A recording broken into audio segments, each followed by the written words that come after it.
Здравей! Добре дошла в този мини-курс. Казвам се Йорданка Стефанова, психолог и консултант по личностно развитие.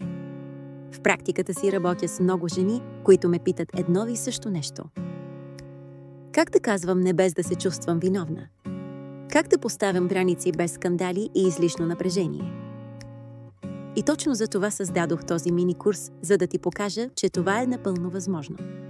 Проблемът не е, че поставяш граници. Проблемът е как ги поставяш. Много често от страх, от обида или от натрупано напрежение, ние казваме не с гняв, с обвинение или започваме да се обясняваме твърде много. И така несъзнателно провокираме конфликт. Истината е, че границите могат да се казват спокойно. Кратко. Ясно. С уважение към себе си и към другия човек. Кои думи и фрази е добре да избягваш, защото директно създават напрежение? Как да изразиш граница по спокоен и уверен начин? Как да останеш на позицията си, без да влизаш в обяснения, спорове или чувство за вина? Ще ти дам готови изречения, които можеш да използваш още днес с партньор, родител, колега или всеки, с когото ти е трудно да отстояваш себе си. Този курс е кратък, но вярвам, че ще ти даде едно от най-ценните умения в живота. Умението да се уважаваш. И да пазиш себе си спокойно, без драма и без вина. Готова ли си да започнем? Част 1. Думи и фрази, които създават конфликт, избягвай ги. В тази част на курса ще си поговорим за нещо много важно – за думите. Думите имат огромна сила. Начинът, по който изразяваш една граница, може да бъде или мост към спокойствие, или бариера, която автоматично създава конфликт и напрежение. Понякога не самата граница е проблем, а начинът, по който я казваме. Искам да ти покажа кои са най-често използваните думи и изрази, които подсъзнателно отключват защитно или нападателно поведение в отсрещния човек. Това са фрази, които чуваме навсякъде, в семейства, в спорове, във връзки. Но тяхното въздействие е много силно, защото зад тях стои обвинение, упрек, осъждане или обвинителен тон. Нека ги разгледаме една по една. Първа фраза – ти винаги. Може би ти е познато. Ти винаги закъсняваш. Ти винаги ме ядосваш. Ти винаги правиш така. Проблемът с тази фраза е, че тя автоматично поставя другия човек в отбранителна позиция. Думата «винаги» е крайна. Тя звучи като нападение. Когато казваме «ти винаги», от другият човек спира да чува съдържанието и започва да се защитава. Не е вярно. Не е винаги. Аз не правя това всеки път. Вместо да влезете в същината на разговора, вие влизате в спор за честотата на поведението. Втора фраза – ти никога не ме слушаш. Същият принцип. Думата «никога» звучи като упрек. Тя отрича всяко усилие, което другият човек може да е направил в миналото. Дори да имаш право и да се чувстваш наранена, думите «ти никога» ще предизвикат съпротива, защита, гняв. Трета фраза – аз ти казах. Тази фраза е пълна с раздразнение и усещане за превъзходство. Аз ти казах звучи сякаш се караш на малко дете. Отсрещният човек автоматично спира да те слуша и започва да се защитава. Четвърта фраза – ти си виновен. Това е директно обвинение. Хората по природа не обичат да бъдат обвинявани. Дори когато в дъното на душата си знаят, че имат вина, при пряко обвинение те влизат в отбрана или нападение. Пета фраза – аз не мога повече. Тази фраза е пълна с отчаяние и емоция.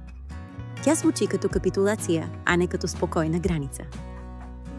И сега идва въпросът. А как да кажа същите неща, но без скандал? Как да поставя граница спокойно, без да предизвикам нападение? Ето няколко фрази и модели на говорене, които ще ти помогнат. Едно – разбирам те, но моето решение е такова. Когато започнеш с «разбирам те», ти показваш уважение към другия човек. Не го нападаш. След това ясно заявяваш позицията си, без обяснения и без да се оправдаваш. 2. За мен това е важно и ще го запазя така. Тази фраза е много добра за ситуации, в които някой се опитва да те разколебае или да те натисне да направиш нещо против волята си. Показваш твоята стойност и важност спокойно и уверено. 3. Не се чувствам комфортно да правя това. Това е много силна фраза, защото не обвиняваш никого. Говориш за себе си и за твоето усещане.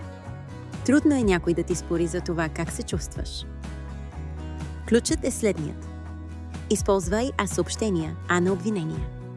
Говори за твоите чувства, нужди и решения. Повтаряй спокойно границата, ако е нужно. Това е началото на твоето ново поведение в комуникацията с трудни хора. Помни, че не си длъжна да влизаш в спорове. Не си длъжна да се оправдаваш. И определено не си длъжна да позволяваш чужди обвинения да нарушават твоето спокойствие. В следващата част на курса ще ти покажа как да формулираш границата си в 3 лесни стъпки и ще ти дам готови примери за най-често срещаните ситуации. Готова ли си? Продължаваме нататък. Част 2. Как да изразиш граница спокойно. В тази част на курса ще ти покажа най-важното умение, когато говорим за граници. Как да изразиш себе си спокойно. Защото дори да знаеш какво искаш да кажеш. Дори да си напълно права. Ако го кажеш по начин, който предизвиква напрежение или звучи като нападение, ефектът ще бъде обратен. Затова сега ще ти покажа един много лесен и практичен модел за изразяване на граница, който можеш да използваш винаги, когато се чувстваш притисната, манипулирана или неразбрана. Как работи този модел? Той се състои от 3 кратки стъпки. 1. Факт, спокойно казан.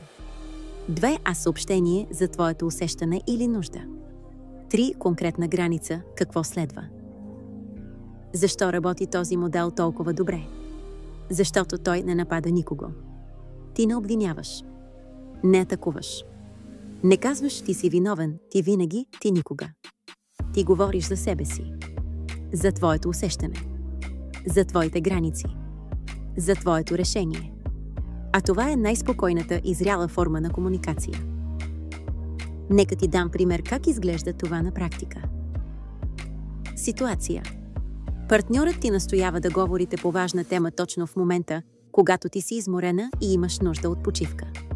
Как реагират повечето хора? Или избухват. Остави ме на мира. Писна ми.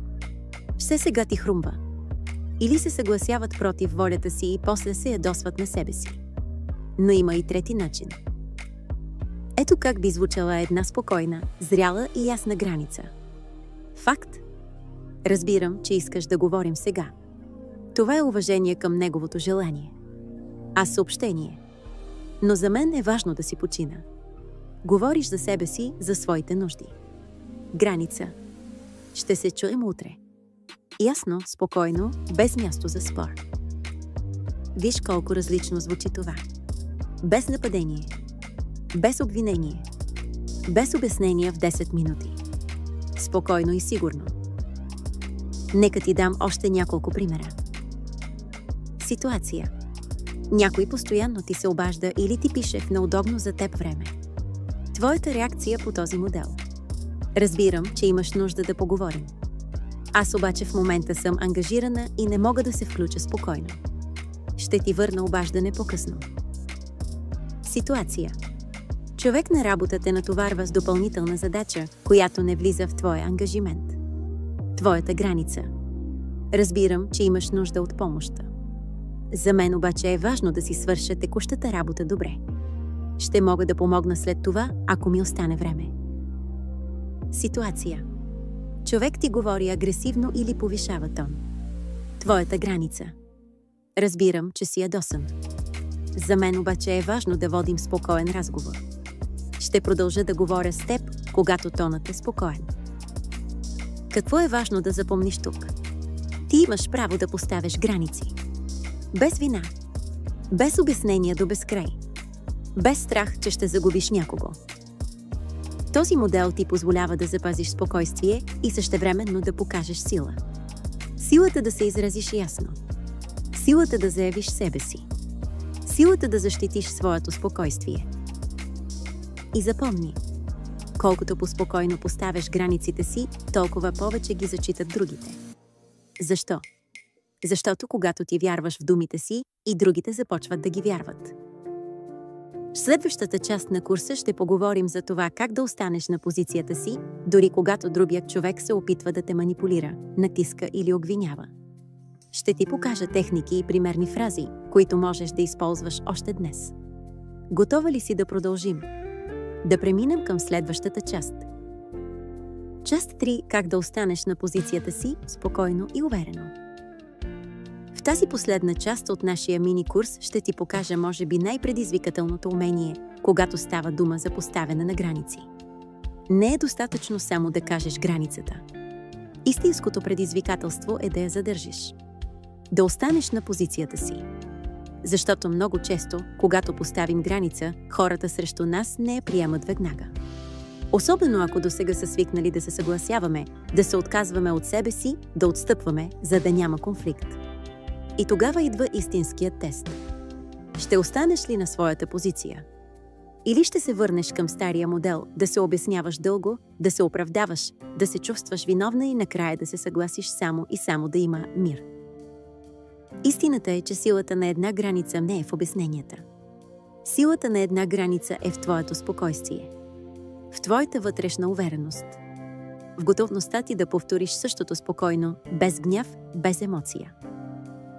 Нека да ти покажа как изглежда това на практика. Първо правило – не се обяснявай дълго. Колкото повече се обясняваш, толкова по-слаба изглежда твоята позиция.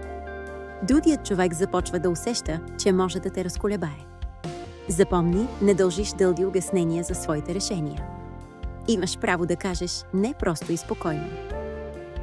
Второ правило – повтаряй границата спокойно, ако те натискат. Това е една от най-силните техники.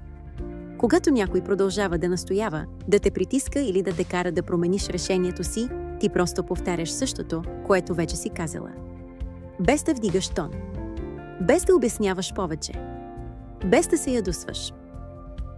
Пример. Първо казваш: разбирам, че искаш да говорим сега, но за мен е важно да си почина. Ще се чуем утре. Другият човек започва да настоява.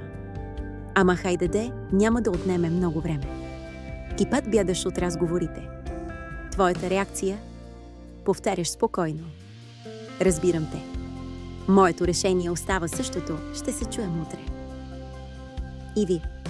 Чувам те, но това няма да се промени. Тези кратки фрази са като щит. Те не дават пространство за манипулация или натиск. Не предизвикват конфликт. Но същевременно показват ясно, че няма да отстъпиш. Трето правило – запази тон на спокойствие и уважение. Тонът е много важен. Ако се ядосаш, ако повишиш глас, ако започнеш да се оправдаваш, вече си влязла в емоционалната игра на другия човек. Това е неговата територия. Ти не искаш да играеш тази игра. Искаш да останеш на твоята територия, на спокойствие, на вътрешна сигурност, на уважение към себе си. Нека ти дам още няколко готови фрази, които можеш да използваш в такива ситуации. Разбирам, че за теб това е важно, но за мен решението ми е ясно. Чувам те, но няма да го направя. Знам, че ти е неприятно, но това е моето окончателно решение. Мисля, че всичко казах по темата. Нямам какво да добавя. Можем да говорим отново, когато тонът е спокоен. Това са твоите фрази за вътрешна сила. Някои хора може да се ядосат. Може да се опитат да те провокират.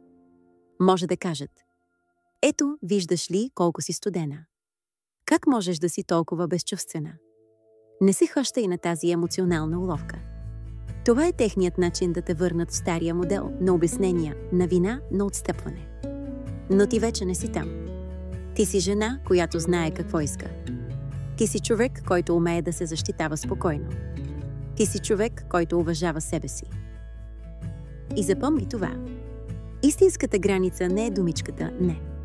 Истинската граница е твоето вътрешно спокойствие и твоята увереност да останеш на позицията си, дори когато другият се опитва да те разклати. И колкото повече практикуваш този модел на поведение, толкова полезно ще става. Хората ще започнат да усещат твоето излъчване. Ще усещат, че си човек с граници. Че не могат да те разклатят лесно. Че ти знаеш стойността си. И това е може би най-красивото нещо, което можеш да направиш за себе си. Да бъдеш спокойна. Да бъдеш уверена. Да бъдеш свободна. И така стигнахме до края на този мини-курс. Надявам се, че днес си взела нещо много по-ценно от просто техники и готови фрази. Нещо по-дълбоко. Истината е, че поставянето на граници не е агресия. Не е егоизъм. Не е липса на съчувствие. Поставянето на граници е акт на любов към себе си. То е уважение към твоя вътрешен свят. Към твоите нужди. Към твоето спокойствие. Защото никой друг не носи отговорност да те пази така, както самата ти. Никой друг няма да се погрижи за теб по начина, по който можеш да го направиш ти, когато ясно заявяваш какво е добре за теб и какво не. Запомни, ти не си длъжна да викаш, за да бъдеш чута. Ти не си длъжна да обясняваш безкрайно, за да бъдеш разбрана. Ти не си длъжна да се чувстваш виновна, за да бъдеш добра. Истинската сила е в спокойствието. Истинската увереност е тиха. Истинската жена с граници не доказва нищо на никого. Тя просто знае коя е. Знае какво иска. И знае как да се погрижи за себе си. Надявам се този курс да ти е дал не само техники, а и вдъхновение. Вдъхновение да се уважаваш повече. Да се избираш по-често. Да пазиш своето сърце без вина и без страх. Благодаря ти, че беше тук. Благодаря ти, че избра себе си. И не забравяй, всяка една твоя граница е любов към теб самата. Всеки път, когато казваш не на нещо, което ти вреди, всъщност казваш да на себе си. С най-топли чувства и уважение. Йорданка Стефанова. Психолог и водещ на курса. Граници без вина. Този курс ти беше предоставен с подкрепата на издателство Анкапист, мястото, което вярва в личната свобода, в силата на думите и в силата на жените да пазят своето сърце. Благодарим ти, че си тук. Пази себе си. Пази сърцето си. И помни, ти заслужаваш спокойствие.